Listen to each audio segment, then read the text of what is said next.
Hello students, मैं आपका अपना केमिस्ट्री टीचर शेखर सर आज फिर से हिंदी मीडियम वाले बच्चों के लिए नेक्स्ट वीडियो लेके आया हूँ। और ये वीडियो थोड़ी लेट हो रही है क्योंकि कुछ प्रॉब्लम्स की वजह से वीडियो थोड़ी बनाने में दिक्कत आ रही है। मैं कोशिश कर रहा हूँ कि आपको डेली 1 या 2 दिन में एक वीडियो आए, नहीं डेली। तो अभी जो है मैं आपको आज जो पढ़ाने वाला हूँ बहुत ज़्यादा इंपॉर्टेंट पार्ट है, क्योंकि मैं आपको क्वेश्चंस बताने वाला हूँ, इंपॉर्टेंट क्वेश्चंस इस वीडियो के अंदर, जो कि आपके बोर्ड में पूछे जाते हैं, पेपर में पूछे जाते हैं। अब सबसे बड़ा सवाल, सर क्वेश्चंस किस में से, जो कि मैं आपको पिछली वाली वीडियो में पढ़ा चुका हूँ। क्रिस्टलीय अक्रिस्टलीय प्रकार ठोसों के प्रॉपर तरीके से, एक एक चीज़ का रीजन कौन कैसे होता है, किस में कौन सा बंद पाया जाता है, एक एक नॉलेज पढ़ा चुका हूँ। ये वीडियो देखने से पहले आपको पहले पुरानी वाली वीडियो, जो पिछली वाली वीडियो है, चैनल पर जाके देखें। जो बच्चे नए, चैनल को सब्सक्राइब करें और अपने फ्रेंड्स के साथ शेयर करें। तो अभी जो है आज का टॉपिक जो स्टार्ट करते हैं अपन, वो है क्वेश्चन। और जो क्वेश्चन बनता है वो बनता है कि अक्रिस्टलीय ठोसों को अतिशीतल द्रव क्यों कहा जाता है। ये जो क्वेश्चन है बहुत ही इंपॉर्टेंट क्वेश्चन है और इसको अच्छे से समझेंगे। अब इस क्वेश्चन की वजह से आपको 2 नए क्वेश्चन मिलेंगे। इस क्वेश्चन को अगर आपने सॉल्व कर लिया तो आपको ये जो 2 नए क्वेश्चन हैं, इनके आंसर जो है आपको ऑटोमेटिकली आ जाएंगे। अतिशीतल द्रव का मतलब क्या होता है वो समझते हैं। अतिशीतल द्रव का मतलब है लंबे समय बाद बहने वाला द्रव। मतलब कह सकते हैं कि ऐसा द्रव जो कि धीरे धीरे बहता है। समझ रहे हो ना। एक लंबे समय बाद आपको इसकी प्रवृत्ति नज़र आएगी, हाँ ये बह रहा है। ऐसा नहीं कि आप पानी की तरह बह गए, नहीं, ये बहेगा। इसके अणु, इस क्रिस्टलीय अक्रिस्टलीय ठोस के अणु गति करेंगे, लेकिन गति करने में इन्हें लंबा समय चाहिए। क्या चाहिए? लंबा समय। और लंबा समय उसके साथ साथ कुछ और चीज़ें भी, मतलब जो कंडीशंस होती हैं वो भी चाहिए। ठीक है। तो अभी अपन को पता चल गया कि अतिशीतल द्रव का मतलब होता है किसी भी चीज़ का धीरे धीरे बहना, किसी भी चीज़ का धीरे धीरे बहना।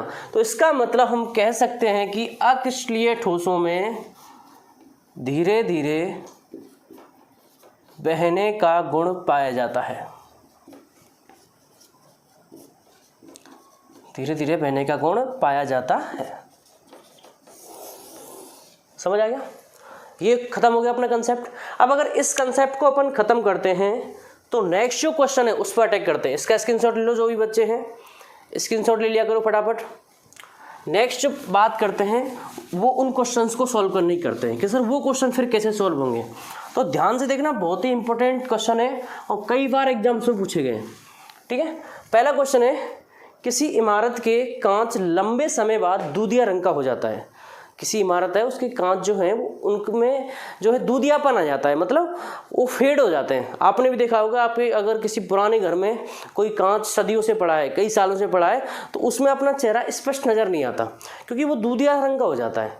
कांच दूधिया रंग का क्यों हो जाता है, तो इसका आंसर मैं आपको बहुत ही तरीके से देने वाला हूँ। आंसर फर्स्ट, पहली चीज, अपन क्वेश्चन पे गौर करते ही कांच पढ़ेंगे, और कांच का हम पहले ही पढ़ चुके हैं कि ये एक प्रकार का अक्रिस्टलीय ठोस होता है। जिस बच्चे ने क्वेश्चन में कांच को पकड़ा और वो लिंक करेगा, देखो क्वेश्चंस लिंक किए जाते हैं। कांच को पकड़ा, कांच हमें एक पता है कि एक प्रकार का अक्रिस्टलीय ठोस होता है, अपन तुरंत लिंक करेंगे और लिंक करने के बाद अपन को पता है कि इनमें बहने का गुण पाया जाता है। देखो कैसे चीज़ें लिंक हो रही हैं। थोड़ा राइटिंग पे मत जाना, क्योंकि आपको थोड़ा जल्दी जल्दी समझा रहा हूँ, ठीक है, ताकि कम टाइम में अच्छा समझा सकूँ। अक्रिस्टलीय ठोसों में बहने का गुण पाया जाता है, अभी पढ़ चुके हैं। और अक्रिस्टलीय ठोस का क्वेश्चन किसने पूछ लिया? एग्जामिनर ने कांच पूछ लिया। अब ध्यान से समझेंगे कि कांच का रंग दूधियापन क्यों हो जाता है। तो समझो यहाँ इधर से, कांच आपका अक्रिस्टलीय ठोस है और अक्रिस्टलीय ठोसों में बहने का गुण पाया जाता है। तो लॉजिक क्या होता है वो सुनो। मैंने मान लिया कांच है जिसमें आपके अणु हैं अनियमित तरीके से व्यवस्थित होंगे। समझ लिया? ध्यान समझना, क्योंकि कांच एक अक्रिस्टलीय ठोस है। और मैं पिछली वाली वीडियो में, जिन बच्चों ने शुरू से देखी वीडियो, उनको पता है कि अक्रिस्टलीय ठोसों में अभी भी कणों की व्यवस्था कैसी होती है? अनियमित होती है। अनियमित व्यवस्था होती है, कोई क्रम नहीं होता, कोई भी अणु कहीं भी हो सकता है। समझ आया। अब सपोज करो ये कांच है, किसी इमारत में ये कांच लगा हुआ है, किसी बिल्डिंग में या हमारे घर में कहीं कांच पड़ा हुआ है, बहुत बड़ा कांच पड़ा है, और इसको हम लंबे समय बाद देखते हैं, लंबे समय बाद, ध्यान से देखना, लंबे समय तक इसके ताप और दाब में परिवर्तन होगा। अगर कोई बिल्डिंग है वो कई सालों से खड़ी हुई है तो ऐसा तो नहीं उस बिल्डिंग में के दौरान जो आपका जो कांच लगा है उसके ताप और दाब में परिवर्तन नहीं होगा। आपको पता है अभी गर्मी चल रही है, कुछ दिनों बाद आपकी जो है ठंड आ जाएंगी, उसके बाद आपकी मानसून आ जाएगा। समझ रहे हो। इसका मतलब क्या है, जैसे आपने पढ़ा होगा कि सर्दियों में बिजली के तार कड़क हो जाते हैं, टाइट हो जाते हैं, समझ रहे हो ना। तो मौसम का बहुत फर्क पड़ता है। जैसे ही मौसम के जो ताप और दाब में परिवर्तन होने से लंबे समय बाद होता क्या है, ये जो कांच है ये ऊपर से बहना स्टार्ट कर देता है। अभी बह क्यों रहा है वो सुनो, क्योंकि ये एक प्रकार का अक्रिस्टलीय ठोस है, बता चुका हूं मैं, और जो कि एक लंबे समय बाद ऊपर से बहना स्टार्ट करेगा। और अगर कांच ऊपर से बहना स्टार्ट करेगा तो आप लोग जस्ट इमेजिन करना, बहुत ही खतरनाक कंसेप्ट है। आपको पता है कि पहले आपकी अभिविकर्ण इस तरह थे, इस तरह थे, लेकिन जब ये कांच ऊपर से बहना स्टार्ट करेगा, ध्यान सुनो, जब ये कांच ऊपर से बहना स्टार्ट करेगा तो ये जो कांच के अणुओं के बीच जो गैप है, ये जो रिक्त स्थान बचा हुआ है, क्या ये पूरा फिल नहीं हो जाएगा। अभी तुम खुद सोचो, अगर ये बोर्ड कांच है और इस बोर्ड को जस्ट मानना है बोर्ड कांच नहीं है, ठीक है, अगर ये आपका व्हाइट बोर्ड कांच है और इसके अणुओं के बीच थोड़ी बहुत जगह बच रही है, अगर ऊपर से ये बोर्ड पिघल के आता है, बह के आता है, तो जब ये शीशा ऊपर से बह के आएगा तो बहते टाइम इसके जो अणु ऊपर से नीचे की तरफ गति कर रहे हैं, इसके जो अणु ऊपर से नीचे की तरफ गति कर रहे हैं, वो अणु जहाँ पर जगह होगी वहाँ शिफ्ट हो जाएंगे, नहीं हो जाएंगे। इसका मतलब क्या है कि ये जो आपके ऊपर वाले अणु हैं, ये वाले पॉइंट, ये जो ऊपर वाले शीशे के जो अवयवी अणु हैं कांच के, ये नीचे बह के पूरे कांच में समान रूप से व्यवस्थित हो जाते हैं। क्या हो जाते हैं? व्यवस्थित हो जाते हैं। समझना अच्छे से। कांच में पहले जगह थी, लेकिन कांच को लंबे समय तक ताप और दाब में परिवर्तन किया, तो ताप और दाब में परिवर्तन करने के दौरान ये आपका जो कांच है वो अक्रिस्टलीय ठोस जो था उससे परिवर्तित होकर क्रिस्टलीय ठोस में परिवर्तित हो जाता है। और क्रिस्टलीय ठोस में परिवर्तित होने की इस प्रक्रिया को क्रिस्टलीकरण कहते हैं। कंसेप्ट समझो, बहुत ही सिंपल है। कांच सर एक प्रकार का अक्रिस्टलीय ठोस है जिसमें अभी भी कणों के मध्य बहुत सारे गैप हैं, बहुत सारे रिक्त स्थान है। दूसरी बात सर, रिक्त स्थान के बाद भी अभी भी कण अनियमित तरीके से व्यवस्थित हैं, लेकिन जब कोई चीज़ ऊपर से पिघलती आएगी तो जितने भी अनियमित कण थे वो परिवर्तित होके व्यवस्थित होकर किस में परिवर्तित हो जाएंगे? नियमित। भाई सीधी सी बात है, जहाँ यहाँ जितनी अनियमितता थी वो अनियमित व्यवस्था परिवर्तित हो जाएगी किसमें? नियमित व्यवस्था में। ऊपर से कांच बह के आएगा, बह के वो जितना भी उनके बीच गैप था, जितना भी उनका डिस्टर्बेंस था, उसको ऑटोमेटिक फिल कर देगा। ऊपर से अगर मैं यहाँ पर कांच सपोज करो, सोचने वाली बात है, ये कांच ऊपर से अगर बह के आता है तो ये बह के जो है आने पर जितने भी अभी भी कणों के बीच गैप था, डिस्टर्बेंस था, जितनी भी मतलब भिन्नता थी, सबको एकदम पूरा भरते हुए आएगा। और जब कांच ऊपर से बिल्कुल फेंके इन सारे गैप को भर के आएगा तो जो अनियमितता थी वो नियमित व्यवस्था में परिवर्तित हो जाएगी। और जब अभी भी कण नियमित व्यवस्था में हो जाएंगे तो वो कांच जो अक्रिस्टलीय था अब वो परिवर्तित होकर क्रिस्टलीय हो जाएगा। और किसी भी कांच के अक्रिस्टलीय से क्रिस्टलीय ठोस में परिवर्तित होने की प्रक्रिया को क्रिस्टलीकरण कहते हैं। कंसेप्ट खत्म, समझ आ गया। अब इसी क्वेश्चन में ध्यान समझना, इसी आंसर नंबर फर्स्ट से आंसर नंबर 2 आ जाएगा आपका। आंसर नंबर 2 है कि पुरानी इमारतों के कांच ऊपर से पतले व नीचे से मोटे क्यों पाए जाते हैं। अरे आप खुद सोचो कि ये जो कांच है ये लंबे समय तक किसी इमारत में लगा हुआ है और आपको पता है कि लंबे समय बाद इसके ताप और दाब में परिवर्तन होगा, तो ये कांच ऊपर से बहना स्टार्ट करेगा। अब ऊपर से नीचे क्यों बहेगा? क्योंकि नीचे आपका कौन सा बल लगता है? गुरुत्वाकर्षण बल। ये तो पढ़ा है सब लोगों ने, बचपन से ही पढ़ते आ रहे हो। तो गुरुत्वाकर्षण बल के कारण ये जो कांच के अणु हैं वो ऊपर से नीचे की ओर गति करेंगे, और अगर कोई चीज ऊपर से पिघल रही है तो ऊपर से क्या हो जाएगी, पतली, और नीचे से क्या हो जाएगी, मोटी। तो सर कंसेप्ट क्या आया कि कांच जो है सर आपका अक्रिस्टलीय ठोस होता है, जो कि लंबे समय बाद ताप और दाब में परिवर्तन से क्रिस्टलीय ठोस में परिवर्तित हो जाता है, और इसी प्रक्रिया को क्रिस्टलीकरण कहते हैं, जिसकी वजह से कांच जो है लंबे समय बाद धुंधला दिखाई देता है। ये हो गया।